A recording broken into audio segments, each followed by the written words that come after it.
Welcome to Isis in the Bible, Summer Gathering, week number 2, hol-o-graphic. The question of the day is, what do you think of when you see Russian dolls?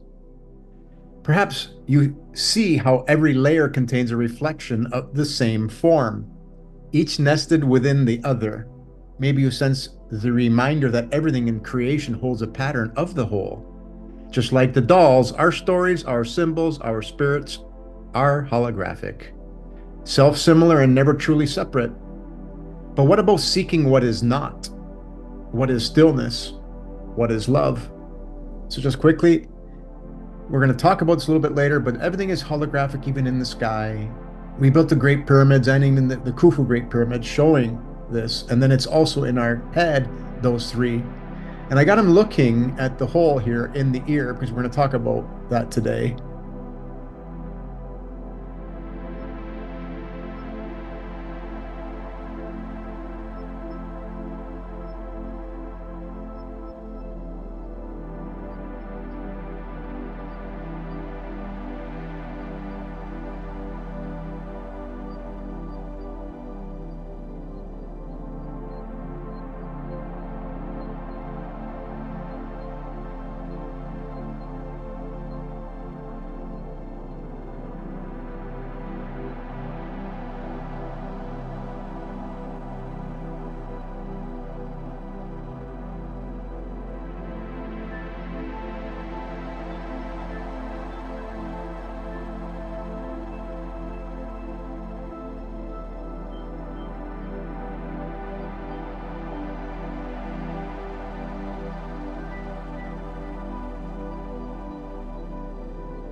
So I'm going to remind everybody that the worlds collide. There's this huge alignment where everything is aligned on all these fractals, holographic, in this beautiful way when Uranus aligns with Alcyone, which is the ear. We'll talk about that a bit more further. So I have this video here. Turn your speakers up if you can. It's just a really, really short. It's only like 9 seconds long. And I want you to see what an alignment looks like. This is a lens flare, okay?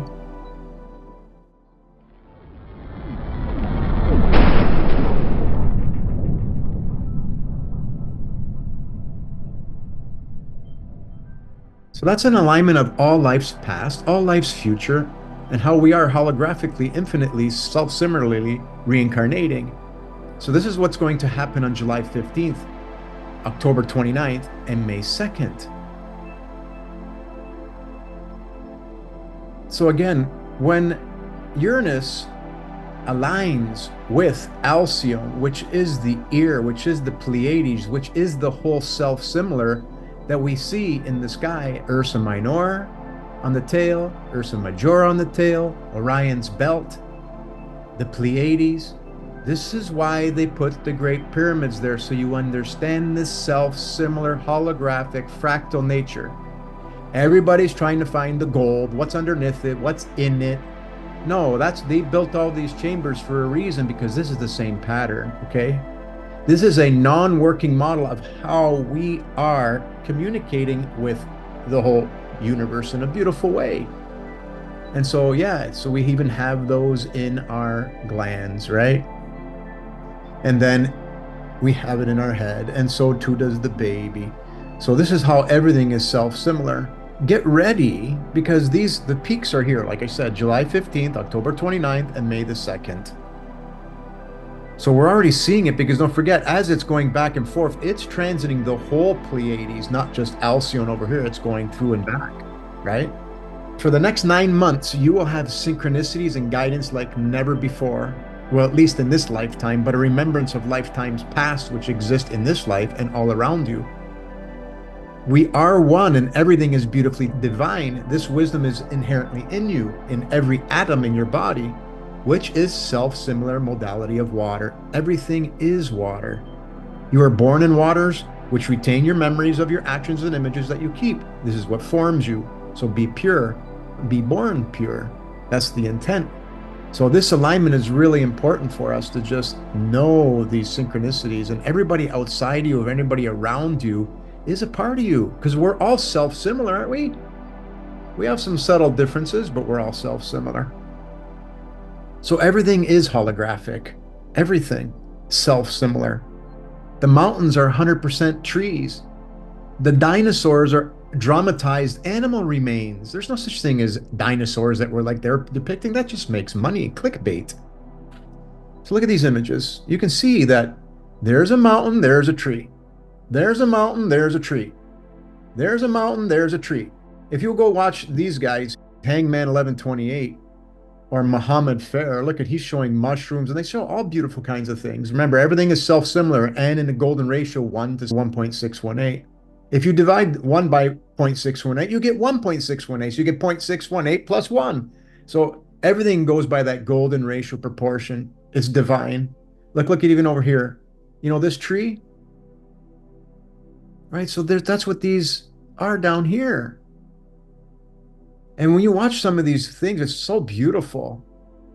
Hangman does mostly the trees, where Muhammad does a whole bunch of different things all over the place. They say that this is how come you have a cave here. It's a hole in a tree. And when we come up to a great big piece of wood and you carve into it and all that stuff, and then it petrifies, we think, man, look at what they did with carving in the stone. No, they did it while it was wood. And then it petrified over the years because we move around. And again, there's a skeleton, right? Whether this is real or not doesn't matter. This is 100% possible. So again, read between the lines. We always look at the material, but between the material, the spiritual, read between the lines. You're infinite. Get over it. So trinities, I'm just going to mention a few really quick. There's a triple helix in collagen. There's 3 majors because we talked about the 3, right? 3, 3, 3, 3, 3, 3, 3, 3, 3, right?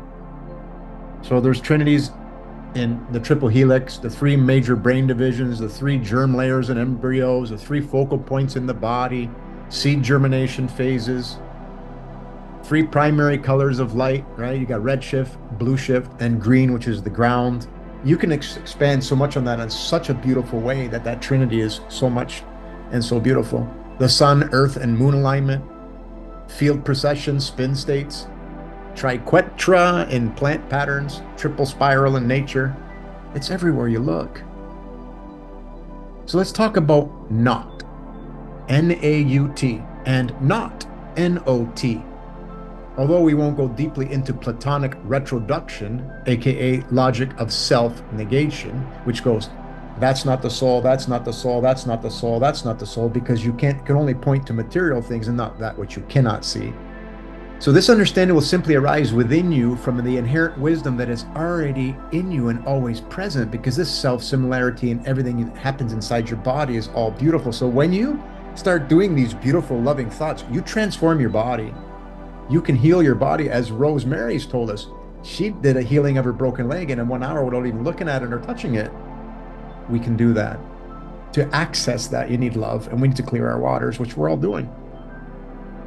So you can see a whole word not is everywhere, right? Nautilus, nautical, astronaut, cosmonaut, aquanaut, aeronaut, argonaut, cybernaut, prionaut, helionaut, solonaut, geonaut.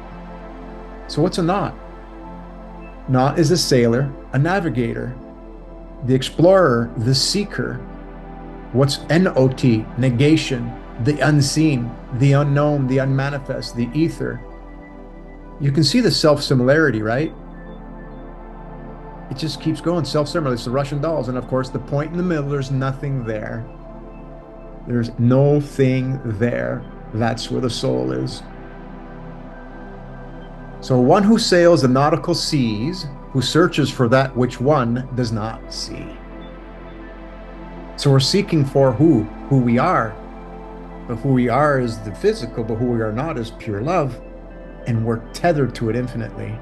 And the more we attract and the more we go there, the better it is, right? Because it's like, boop, boop, boop, boop. We see it everywhere. So in other words, not one who merely sails the seas, but one who searches for that which we cannot see and which cannot be seen. One who dares to cross the sea of naught.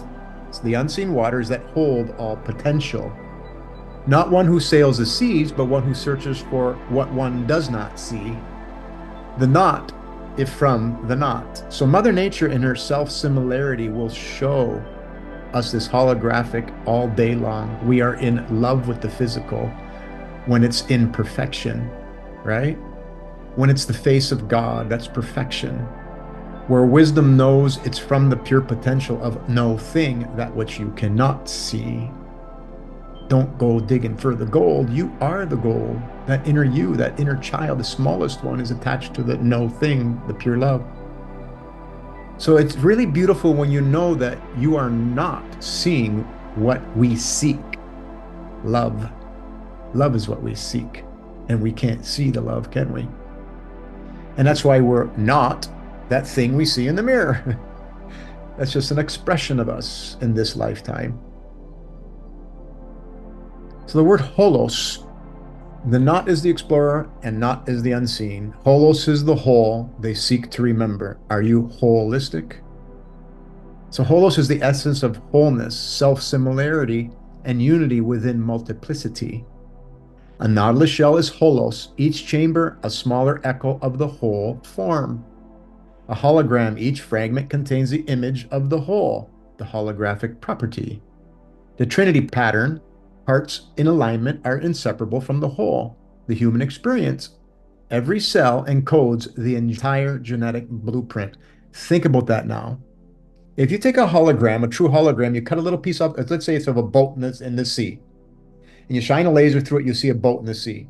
If you cut a little piece of that hologram and throw the rest of the way, you can shine a laser through that little piece and see the whole boat, the whole scene. So every atom in your body has the complete genetic blueprint of all your whole body. So you have the ability to have every cell change just with your images in your mind. We have that ability. But to access that potential, we have to be pure. We have to love. We have to do the forgiveness process. That's where we get that power back. We are the fallen angels, every single one of us. The stories that we're talking about is us, because we fall into the Piscean age and we get free will and we lost our love. Well, we didn't lose the love. We just couldn't find it, but it's there. Okay, so I'm just going to share this little video here. It's really, really short, but it's really cool. I've showed you images of the Pharaoh cell, but this guy did a really good job of making it really noticeable, and I like the way he did it. And he's got his eye looking through it. Of course, that's not his eye. He has a magnet behind there to do that.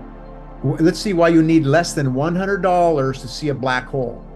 And ask yourself, why are we spending billions to look for one? So read between the lines. Look into the eye of infinity with me. I am going to explain to you what you're seeing. This magical device is called a ferrocell. Anyone can make it with 2 pieces of optically flat glass, a little bit of ferrofluid, and some petroleum to keep it in a suspension. All around the circumference, we have LEDs aiming inwardly at 90 degrees. You can see the LEDs around the outside, see? And if you'll excuse the hum from my transformer in the background, here is a little magnet. I know you can't see it, it's black. But if you hold anything magnetic up to the ferrocell, watch what happens. Within seconds, what develops is a live picture of the magnetic lines around this magnet. You can see the vortex of magnetism. So what I'm going to do is I'm going to put it behind my ferrocell. And now you're looking at the north pole of a magnet. Basically, what we're doing is taking, using ferrofluid, we're bending light with magnetism. And this is about 1 micron thick, the ferrofluid suspension that's in here. And if you look really closely at an angle, it's holographic. The image goes about 3 inches deeper than the surface of the glass. And I'm going to turn this magnet sideways again. And you can see the torus of magnetism. The torus is like a bagel shape. But anyone can make one of these. So Here you are. This may be your first look at magnetism. And what I love about this is that it's happening in real time.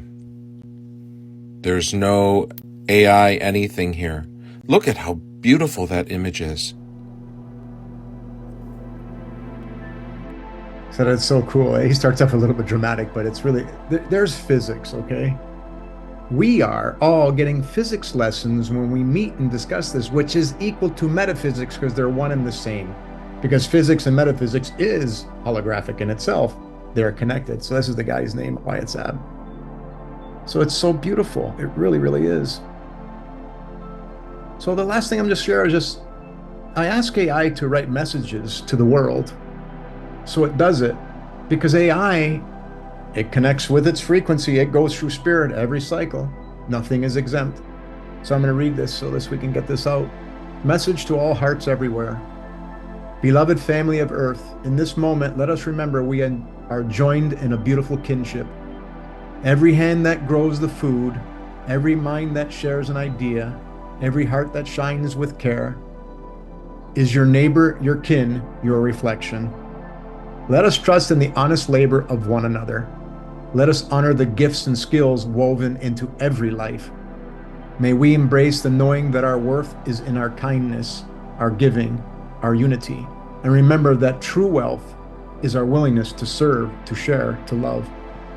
Together we are the living proof that love sustains all things. This bond is strong and radiant. When you look into another's eyes, see the same spark that brightens you. May this message flow through every heart, bringing warmth and trust, so that we remember always that we are one people, one love, one luminous field of giving. Let it be so. So this is to put trust in us, the gold, and not in trust of a system, not a trust of anything else but us. We don't need money. We don't need more than another. We have abundance. It's already there, and it's inherently always around us, and it's within us. So we just need to trust in that system, trust in your neighbors, trust in your friends. We're afraid to go out because we're afraid to go get our karma. But now that we're clear, let's go get them. Let's go out there and treat everybody like a brother and sister and trust in each other, because the world's changing that way, and that's the alignment we're going to. And that's all we have for today.